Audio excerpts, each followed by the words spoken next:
before we get started, I know this is random. Does anybody have any question about self-defense technique? Because I am willing and able to show right now. I don't know, I've had some very, very weird times and weird things happening with it. So. It gets scary out by CDA because it's like in a neighborhood, it's like on the edge of campus. And it's really terrifying whenever you see a random car just like pull up and park next to the stop sign and like just run there and you're looking out your window and it's just sitting there. Yeah. Watching people coming and going and you're just like, should I call and report that? Yeah. Not. Alright, well I'll tell you what, we'll do this first and at the end, if you guys would like for me, anybody who would like to stay, you can stay and I'll show you some things in that way if you don't want to hear this, you go away. Okay, or if everybody wants to go away, that's fine too. Whatever, I need like some Prozac or something, whatever that anti-is. Okay, so we're talking about the Spanish colonial period. Again, you may not want to write this stuff down because I'm just kind of going to go through it. Like with our other one, Vive la France, now we have Viva España, right? Okay, so Viva España, Spain has taken control after the end of the 7 Years' War. It took a long time for Spain to actually take over from France. They did not actually formally take possession of the territory until 1767. So we're talking somewhere around about 5 years or so from the time France ceded that territory to Spain to when Spain formally takes possession. Antonio de Ulloa, and I apologize, I do not speak Spanish, so I probably butchered that name.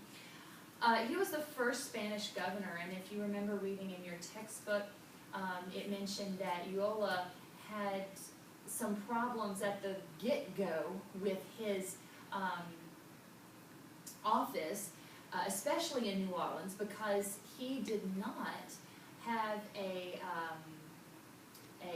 pomp and ceremony take place in the city of New Orleans to say, hey, I'm here, Spain is taking control, now I'm in charge. So the New Orleans elite don't like him because of that. They feel sort of like they've gotten the shaft a little bit. But Ulloa is also a very progressive man. He's a man of the Enlightenment, so he's bringing a lot of those concepts with him, with the exception, of course, of looking at natural rights of man and things of that nature, which will separate this particular territory from that of the British colonies. Ulloa was unpopular to begin with, as we already stated, but he begins to place tight restrictions and controls on trade. And we see this really causing a great deal of consternation with New Orleans merchants in particular, because New Orleans is the port, right? This is where everybody goes. We've talked about the interaction in the marketplace and whatnot. Well, he has these tighter restrictions coming in, and it begins to also affect that illicit trade between people in Spanish territory and those in British territory. So this is going to add to his unpopularity. When this first happened, up to the time of Ullola's taking possession of the Louisiana territory for Spain, we have several Frenchmen sending petitions and even representatives back to France begging the crown to basically reclaim Louisiana. And I would say, to the king's credit, he listened to their arguments, probably, however, with no intention whatsoever of actually doing what they wanted. As we mentioned before, Louisiana was not the most prosperous colony. It did not bring a great advantage to the French crown. It had been a source of humiliation for several people in France, the crown not excluded. So the king listens to the arguments, but then he reaffirms Spain's control of the territory. So after a couple of years, we have a bunch of drunk men who've gotten together. They've, Of course they're drunk. rowdied themselves up. Yes, of course they are. And they've gotten all rowdy, and they drive Yola out. He and his family were threatened, and were told that you need to get out of Dodge, or more specifically New Orleans. You need to get out of New Orleans, or else, basically, you will face the consequences. What those consequences were, probably would have ebbed and, they would have changed with however drunk people were and however mad they were, right? So, Yola is obviously upset about this. So he sends messengers back to Spain. I believe he goes back to Spain as well. And I'll have to double check that particular fact. But they contact the Spanish crown and they give him a detailed report. Hey, look, this is what happened. And King says, all right, we're going to go in and we're going to take care of business. They're going to know that Spain is in control. So Alejandro O'Reilly, Irish-born Roman Catholic, is sent, and he's a very capable leader, but he's known as Bloody Riley. Why is he known as Bloody Riley? Bloody O'Reilly. Killed a lot of people. How many? I'm not sure how many, but he did it pretty gruesome, like, I think chopping off their heads and taking out their innards, showing it to everybody. Yummy. Well, Alejandro O'Reilly, Bloody O'Reilly, when he comes in, yes, he's leading an army of 2,000 men, but O'Reilly actually comes in and exonerates several of the men, in fact, most of the men involved, but he takes their leaders and he makes an example of them. So he doesn't exactly kill a whole bunch of people, but because it is so swift and he's, judge, jury, and executioner all in one, he does get this reputation of Bloody O'Reilly. But again, he's a very capable leader. He instituted several reforms, such as replacing the Superior Council with the Cabildo. So he's changing the system of government from that of being very, French-oriented to Spanish-oriented. He does build and improve upon several forts, not just around New Orleans, but expanded throughout what is now the state of Louisiana, and possibly some areas in Mississippi, if I'm remembering correctly. He also established Louisiana's militia. Now, this is something that, this to me is a mark of a good leader, because he's not shying away from the people. He's allowing the people there at least an idea of having some place within the control system, right?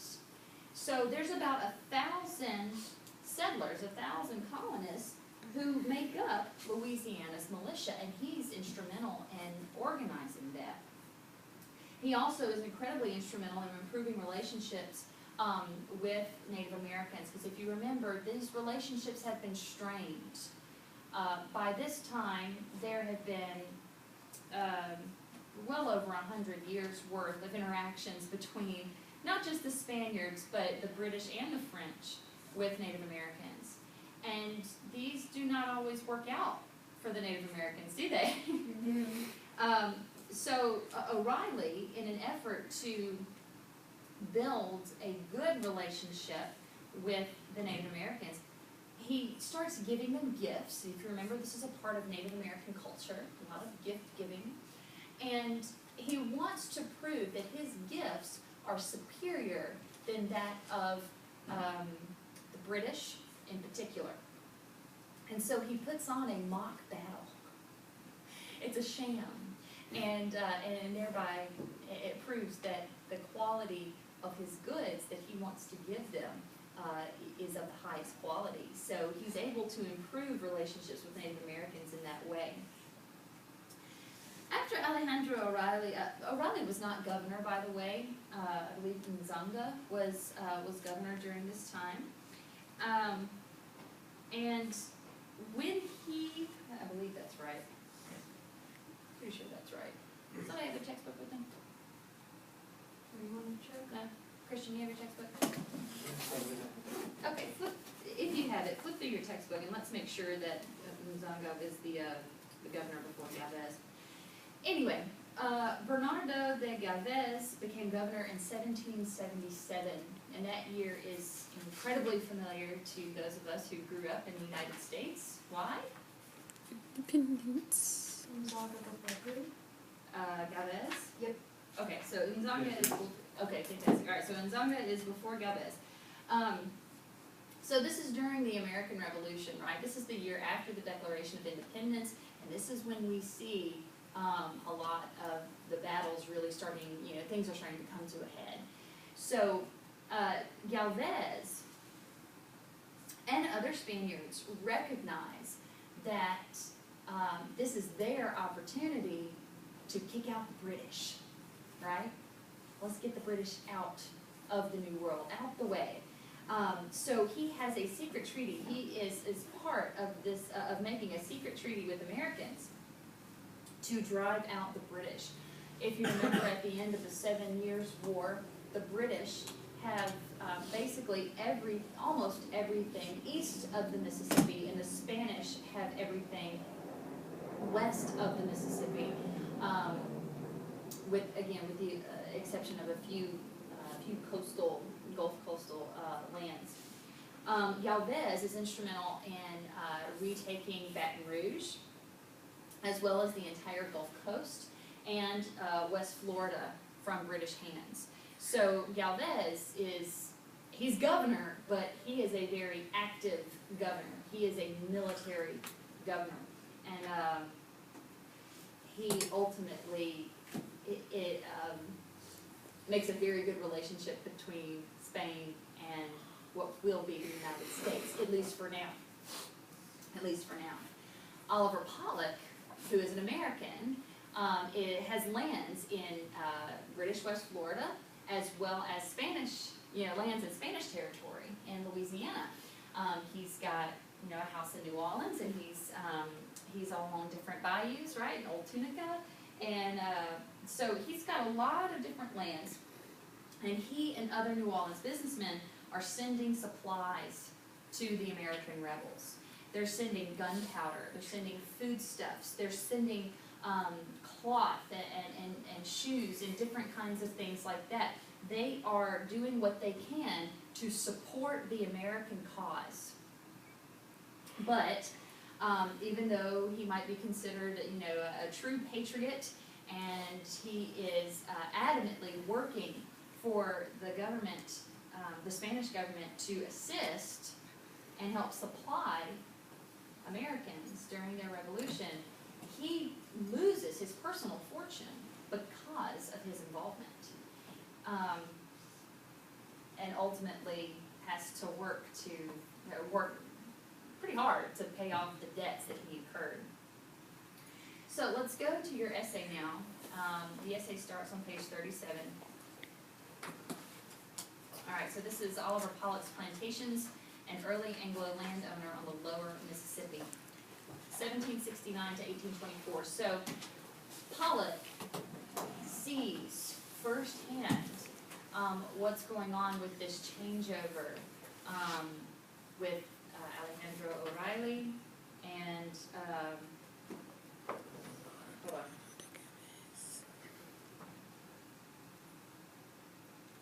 Yeah, he sees firsthand what's going on with Alejandro O'Reilly. He makes very good relationships with different people within the government. So he's a pretty smart cookie. He's a shrewd businessman, right? He knows what he's doing. So let's look at question number 1. What roles did early Anglo settlers, when we say Anglo settlers, we're specifically talking about the British coming down from the British colonies, right? They're still British, they're not Americans just yet. American. All right, so what roles did early Anglo settlers like Oliver Pollock play in Spanish colonial Louisiana? They helped with economic development. How so? They'd be growing crops on their land, trading with other people. Did you say they be? They would be, sorry. Oh, they would be, okay. They'd be growing crops. Yeah. I'm sorry, go ahead. They'd be growing crops on their land, trading with other people's. Okay. Specifically, what kind of crops do we see Oliver Pollock growing? Rice? Honestly, indigo. Indigo. Okay, what do we use indigo for? Dyes. To dye clothes. Yeah, and this is, that's gonna be very popular with people who have money, right? Because that's all sign of wealth, you know, what you're wearing is going to help. Are there any other roles that early Anglo settlers played?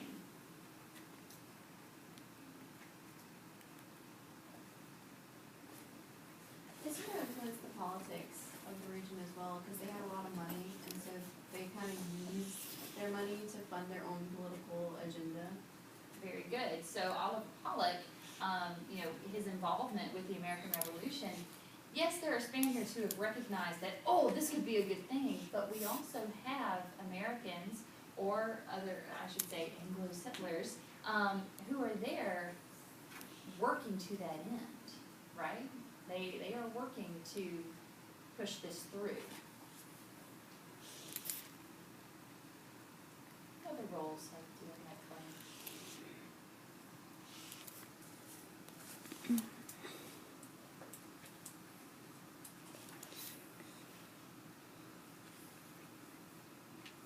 What about a social role? How do they fit in? Weren't they technically, like, you had like the government, and then it was these plantation owners, and then it was kind of everybody else? Kind of. Trying to like get an idea of the social class. Yeah, and when we think about this, first of all, is Oliver Pollock, what kind of colonist is he? He's not Spanish. He's British. He's British. Okay, he's a British colonist living in Spanish territory among mostly French settlers, right? That's a problem. You see how that gets, okay. And we already have, the Spanish government for the most part has been accepted, not happily, but the Spanish government for the most part has been accepted as, okay, you're in control now. But the French people are still sending back petitions to the crown, please take us back, right? And, you know, it's like, whatever. No. Go away. So, yeah, leave me alone. I got other things to think about. I got, you know, mobs in the street. Angry French women. Angry French women over bread prices. Exactly right. So, so socially speaking, the Americans can kind of do whatever it is that they want, right? I say the Americans, you know what I'm talking about, right? The Anglo settlers. I mean, they can enjoy quite a bit of what New Orleans and other areas of Louisiana have to offer. Right? Nudge, nudge. Yeah. They can enjoy what's available in terms of entertainment. Who do they answer to? No one really. I mean, they have to follow the laws within certain boundaries, but who do we think is involved in that illicit sort of black market trade going on between British and the Spanish? Yeah. Probably the Anglo settlers who are working as merchants. Right? All the sneakiness. All the sneakiness, exactly right. Number 2, what attracted Anglos to colonial Louisiana during the late 18th century? Let's start with, as a 2-part question, let's just start with that one first. What attracts Anglos to colonial Louisiana? I mean, let's think about it. The reputation for Louisiana is not a good one, right? I mean, you could grow indigo well and sell for like $1 a pound. Okay, and what did they say about indigo grown in Louisiana? It was better than anywhere else. It's better than what they find in the West Indies and South Carolina. So indigo is a very popular cash crop, exactly. Okay, what else? Well, the land itself was really, really cheap. Like, they were coming in and getting dirt prices for, like, huge expanses of land and able to grow this crop on it very, very well, and pretty much just getting more than what they paid for at this point. And let's think about, why were those prices so low? Because it was Louisiana, and it was Exactly. there. It's like the place that you don't want to go, right? It's the swamp with alligators and snakes and typhoid. Napoleon referred to it as a useless Malaria. smoky stick pit. would attract Anglos to come to colonial Louisiana? I mean, yeah, there's land. I can only afford land if I have money. So it's only going to attract certain kinds of Anglos, right? And we've talked about cash crops. And we talked about land. What else? And think back to our earlier readings as well. Would it be like a burgeoning, like a whole nother local paradigm that was coming up and they would have a chance to be involved in it or like have some control? I think we could possibly infer that. We do know that after the American Revolution that that Americans, and especially after the Louisiana Purchase, Americans had their eyes on expansion, right? Manifest destiny. So Hoorah. So we could infer from that then that perhaps Anglos started to see an opportunity, because do the Spanish dominate the population? Yeah. No, they don't. The population is such a mixture of different ethnicities and different nationalities. I mean, we could technically infer that, yeah, maybe somebody did think, this could work to our advantage. You can rule everything. Now, let's think back to the essay we read last week with Desiring Total Tranquility and Not Getting It, Conflict Involving Free Black Women in Spanish New Orleans by Kimberly Hanger. Think about New Orleans itself. Because, yeah, people are coming down there getting land, but let's look at Oliver Pollock. Oliver Pollock had his main residence where? In New Orleans. Until later, because his New Orleans home was taken. To begin with, his main home is in New Orleans. What does New Orleans have to offer? A lot. Like what? It's a prominent port. It's a prominent port, so there's an economic reason, Christian reason. We already mentioned major port city.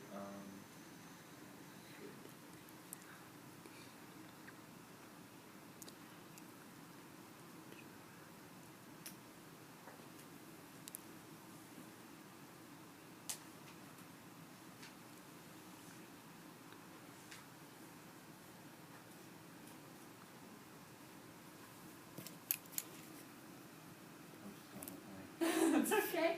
Tiara. What would New Orleans in particular have to offer Anglos coming from British colonies? I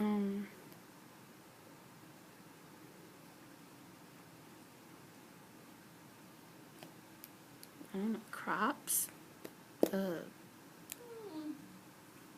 Crops are mainly going to be grown outside of New Orleans. We don't see a lot of plantations within the city limits. Steve, Spanish goods. like what? Like the fact that you can now trade a little Spanish cities in Central and South America. Give Okay. access to that. It opens up access to other ports of trade. Gabrielle, what else? What does the city of New Orleans have to offer? This might be really small, but I was thinking like women. Okay. Now, when we think back to our essay that we read last week, and hopefully you all didn't forget that already, that would be terrible. Okay, so thinking back to the essay we read last week, there's a lot of businessmen and sailors, ship captains, merchants, who come down and stay in New Orleans for a couple of weeks or a couple of months at a time, and then they go away. And what did we say about the population? It's large and it's very mixed. We don't have, it's not just a European city, right? There are Spaniards, there are British, there are French, there are Caribbean, there are Haitian, there are Latin American, like there's all these different people. And let's put on top of that, we also have a large population of mixed race people. Beautiful mixed race people. Yes, and they are considered very exotic, and especially the free women of color. right? They develop relationships with some of these white merchants, and basically they are their mistresses. They are completely taken care of by their boyfriend. By their baby daddy. They're very much taken care of by these men, but these men have completely and total separate lives somewhere else, right? They get all the money without having to deal with the drama. Okay, and they get a little relationship on the side where, there's no strings attached really. I mean, not a whole lot, there's some, but at any time they can basically up and leave if they want to, right? Okay, and what else does New Orleans have to offer? Carnival, right? Because the elites, the New Orleans elites, we just got finished with Mardi Gras, people, come on. The New Orleans elites see themselves as part of the French aristocracy. So they throw parties. Every single day. Every day, every night. We are talking about balls and masquerades that are going to last from early in the evening, let's say starting around like 7, 8 o'clock, and you're going to have meals throughout the night and early morning, and you're not going to go to bed until like 5 a.m.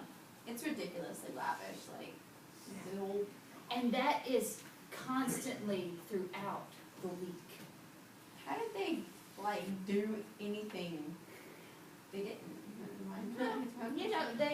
There would have been times when you said no, of course.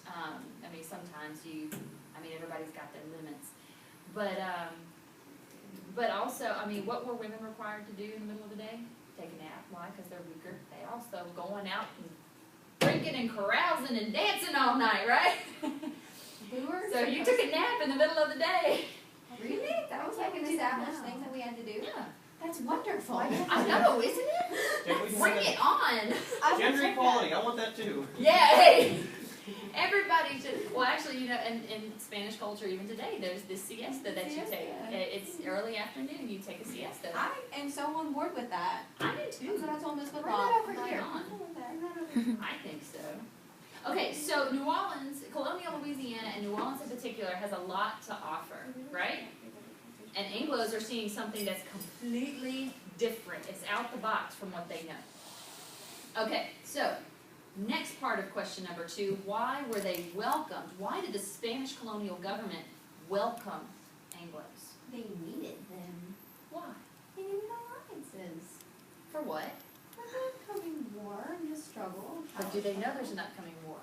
No, but I think that because as I was reading, they were talking about all these little pop-up things that kept happening.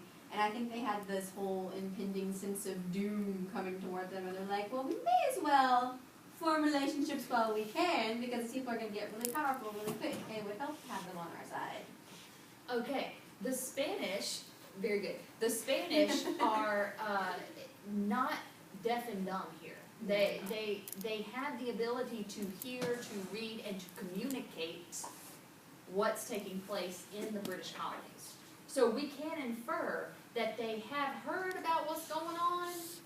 Oh my, well, if somebody wants to get rowdy, then we need to be ready for that. But also, the British have control, basically, of the Mississippi, of Baton Rouge, and of West Florida, after the 7 Years' War.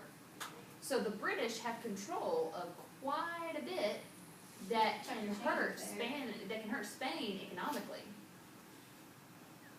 So in many ways, by having a good relationship with these Anglo settlers coming in, they can then have a good relationship with Britain.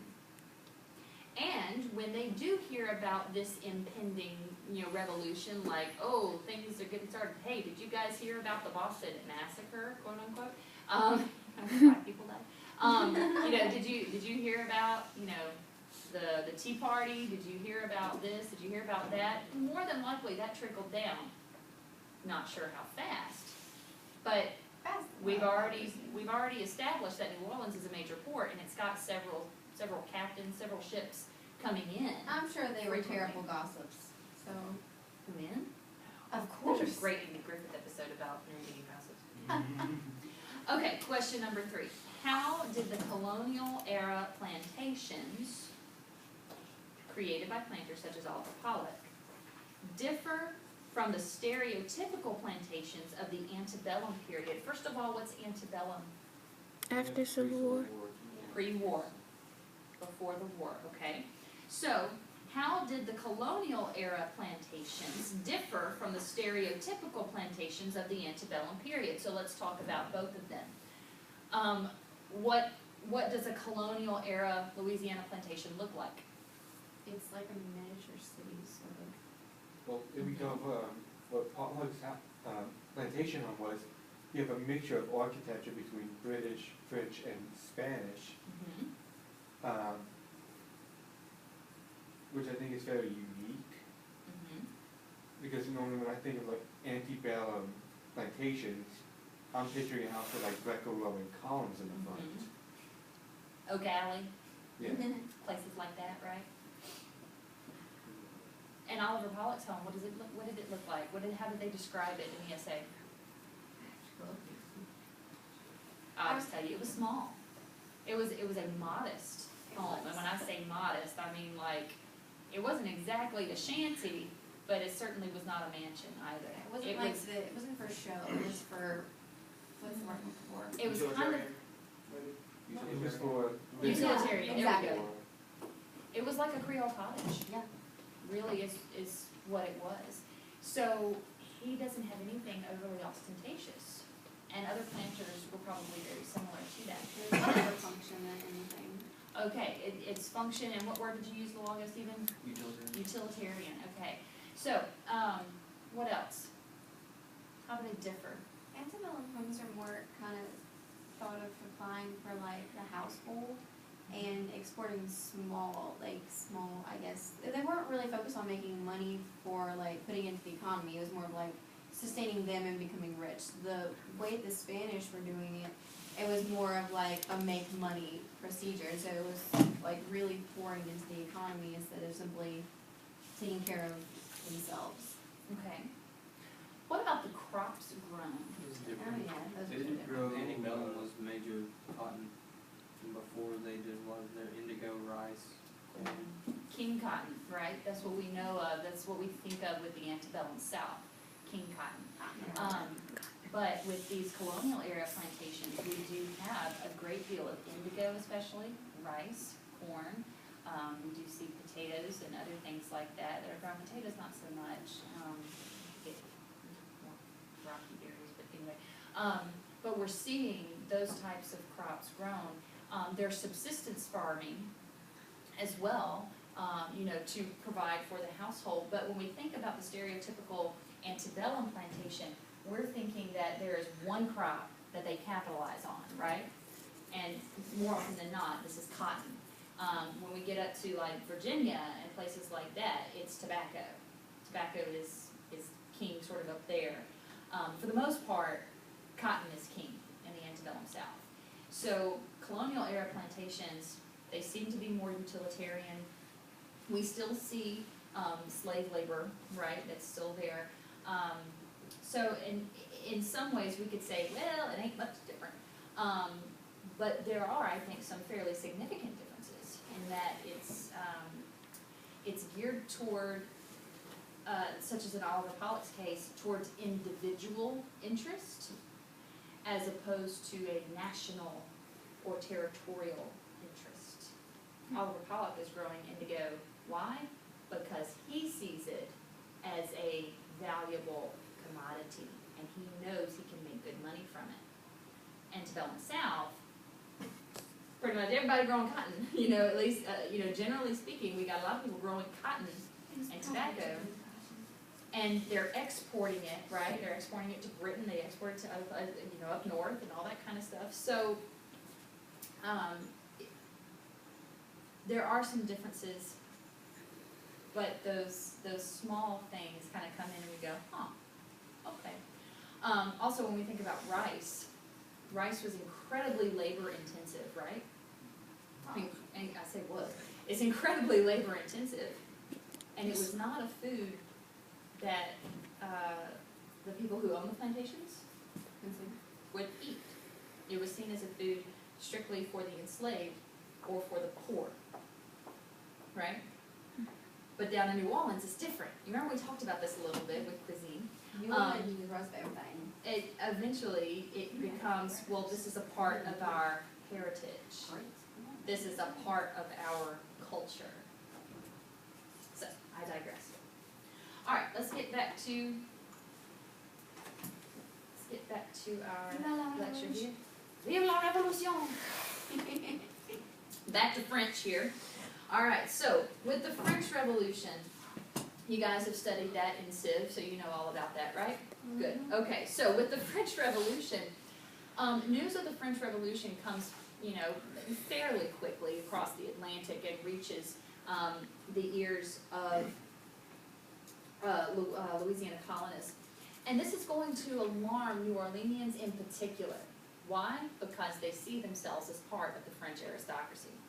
And if in France they cutting off the head of the king, and they're going after nobles, and then we've got, crazy people like Maximilien Robespierre coming in with the Reign of Terror, called that for a reason, right? Can it happen here? And the answer is, of course it can happen here. So we start to get a little bit of paranoia. What did I tell you at the beginning of class? It isn't paranoia if they really are out to get you, okay? So, all right, Haitian Revolution. I'm really not like chronically paranoid people. Just want to let you know. It's okay. All right. Haitian Revolution.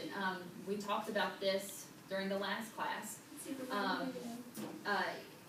This is an intense uprising in the Western Hemisphere, very different from the American Revolution, right? The fear is that former slaves coming from Haiti are going to promote these revolutionary ideas. And if there's a very strong oral communication network among African Americans. And so when we have Haitians coming in, black Haitians, especially the formerly enslaved, they start spreading the word about what happened, right? We have somewhere around about 10,000 refugees which leave Haiti and they arrive in Louisiana, and this includes both white slave owners as well as free people of color. So we're beginning to see an even further mix of population, a further mix of ideas, and this is concerning, especially to the white slave owners, but it's concerning to the government as well. If they are successful in Haiti, will the enslaved rise up and revolt here, and will they be successful here? That fear of revolt is going to remain. At the same time, we have more and more immigrants showing up, especially the Americans, and there is a fear, basically, of like a hostile takeover, that eventually the Americans are going to expand to the point to where they seize control, which is kind of what we did. All right. So, bienvenue à la Louisiane. Welcome to Louisiana, right? Okay, so here we are. We've mentioned the French, we've mentioned the Haitians and the Americans. Now let's get back to what's going on in Louisiana. We have Esteban Miro, who is governor in 1787 after Galvez. Miro was a very popular leader, just like his follower, Carondelet, and both of them were pretty able leaders.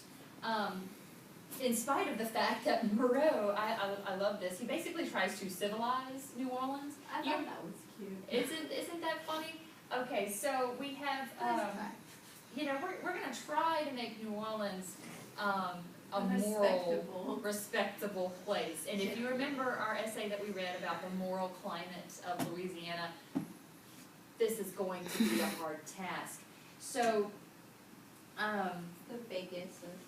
yeah, so some of the things mentioned in the textbook is that we have labor on Sunday is outlawed, right? There's a restriction on sales of alcoholic beverages. There's also new regulations placed on the enslaved, which of course means placed on the masters of the enslaved, which regulated their travel as well as their public displays. It was not uncommon to have, especially on Sunday, when the vast majority of the enslaved under Le Code Noir, and eventually Le Code Negra, to have Sundays off. And in New Orleans, it was very popular, a popular pastime on Sundays to go into Congo Square. And they would go into Congo Square and they would have these elaborate dances and would sing songs and play instruments, and it's hearkening back to their African heritage.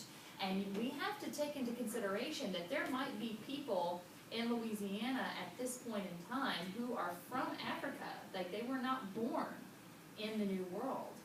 And so, but we're combining it now with a Caribbean influence, with the British influence, with the French influence, with a Spanish influence, possibly with German influence, with our Where German did these guys immigrants that have come come from? in. You see what I'm saying? Like there's so many different people that are here now. That Congo Square was actually, it was a place that a lot of whites were going to avoid because it was just so odd to them, right? And I really wanted us to be able to have a field trip down to New Orleans to where we could go and do like a tour and see all these different places. That was glorious. Sorry, we have no money in the budget, but wouldn't that be awesome?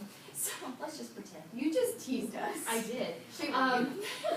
So we have Miro doing these things specifically for the city of New Orleans, but he encourages further immigration, and this is really what he's known for, and this is probably his gift to Louisiana, and I put that in quotation marks. Take it as you want it. Good gift, bad gift, whatever.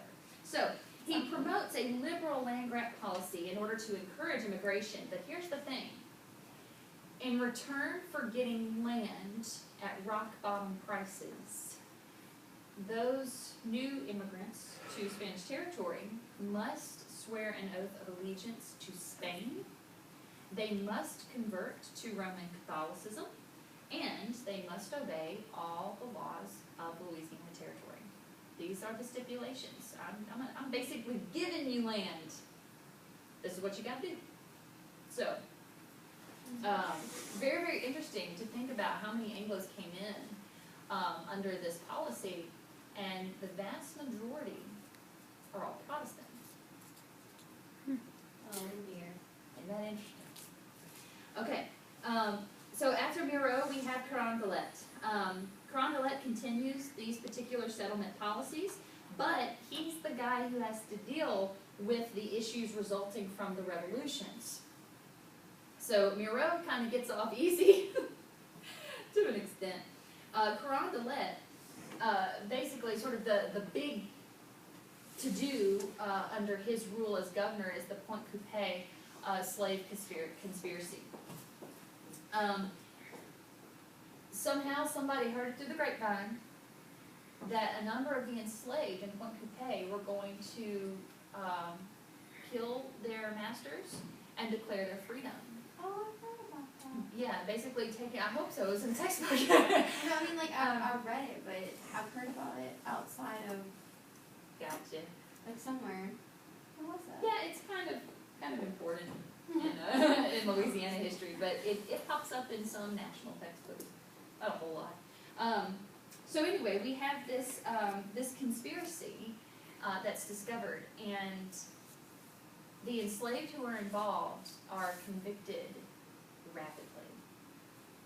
And what's going on? Well, the officials in particular, they are very concerned about the news that have come from France. They're very concerned about the news that's come from Haiti and all of the refugees that have come from Haiti. They are very concerned about all of this. So, good, bad, and ugly, we have to take history as it is.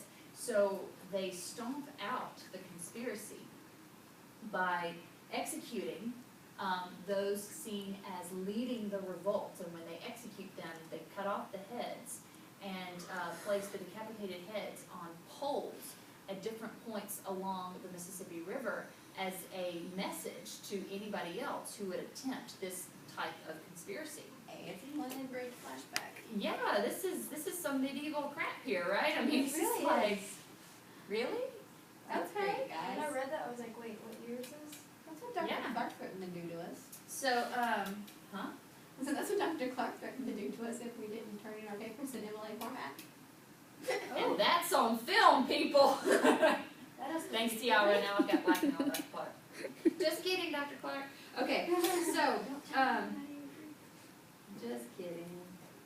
Oh, so, the rest of those who were involved, sorry, I got distracted. So the rest of the people who are involved in this conspiracy, they're flogged, whipped, put to hard labor, imprisoned. Generally, their lives were made even more miserable than what they already were. So, it's not funny, it's just one of those things where it's like, man, that stinks. Maybe the people who were executed got off easy, I don't know. Depends how sharp the blade was. Guess it kinda depends on how you look at things. That was really dark. Wow, Dear I'm sorry. What did you say? I said it just depends how sharp the blade was.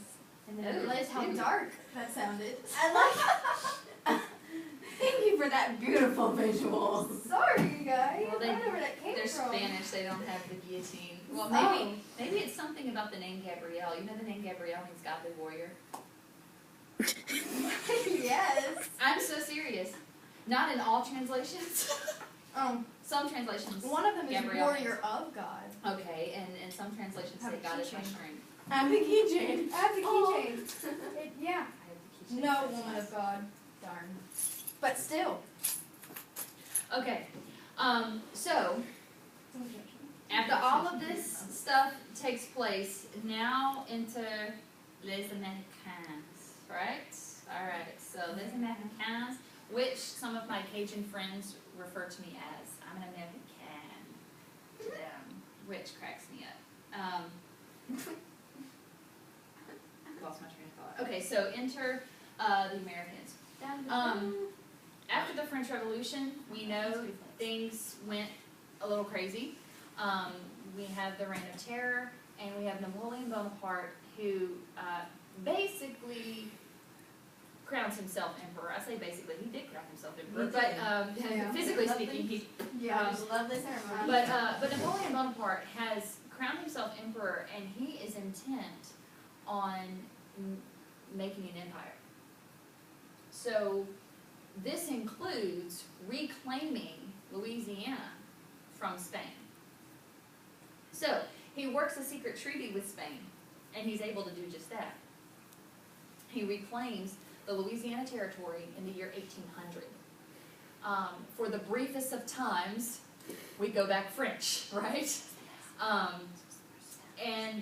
When this happens, it's basically an open secret. It's supposed to be a secret, but word leaks out, because it always leaks out. Thomas Jefferson is incredibly concerned. Because in Thomas Jefferson's mind, New Orleans in particular will either make or break U.S. trade. If they lose access to the port of New Orleans, they're going to have issues. Now, after the American Revolution, the Spaniards basically seized control of the Mississippi River and actually refused Americans free travel for a time. And that's going to hurt the Americans, but before the Constitution was ratified, there really was no recourse. There really was no country where they could actually do something. Once George Washington became president, then they could actually start making some ground, making some headway. But Thomas Jefferson, the third president, he believes that New Orleans is going to make or break U.S. trade. So he sends over two ambassadors, James Monroe and Robert Livingston. When he sends them over, he says, look, I want you to purchase the city of New Orleans and obtain navigation rights to the Mississippi River. We've got to have both. If we have the port, that's great. It's not going to do us much good if we don't have access to the Mississippi. We've got to have the rights to travel the river. So at first, they're treated very coolly. The French officials are just kind of like, yeah, welcome to France, go enjoy. Sort of. Here, oh, this is your offer? Okay, I'll take it to Napoleon, no worries. And then, a week later, maybe not a week. But anyway, so then, out the blue, we have Napoleon countering with an offer. How about I sell you all of the Louisiana which includes the city of New Orleans and the Mississippi River, for $15 million, which is a rock bottom price. And that's a lot of money for one person. For a nation, that's like, what? 50% off. Okay. So, here's the thing. Monroe and Livingston were not authorized to do this, and technically the Constitution doesn't really authorize Jefferson to make this deal by way of So ambassador. it could have been totally So, illegal. Technically it was, but Thomas Jefferson, he's one of the founding fathers. He wrote the Declaration of Independence. Well, Who's gonna question him? Exactly. Come on. Person. So, I think he wrote that he stretched the Constitution to the breaking point to make the deal. he did. So, so when Napoleon makes this counter offer, the ambassadors are like, give us a moment. You know, so they go back and they talk to each other and they're like, can we do this? Like, we're gonna have to, Napoleon could technically offer this to someone else. Now, why did Napoleon do this? Because he wants to expand his empire. He wants a worldwide empire. What does the book say? What were some of the arguments that different historians have started to make? He needed the money, and others say he figured he could reconquer Louisiana anyway. Okay, He, He also does thought need it the was money. Kind of a useless thing. yeah. It was relatively useless for him at the time. Okay. So, yeah, it would be great to have an empire that stretched across the globe, but he's kind of involved in a lot of wars in Europe. He needs money, and Louisiana has not proven itself to very be, valuable.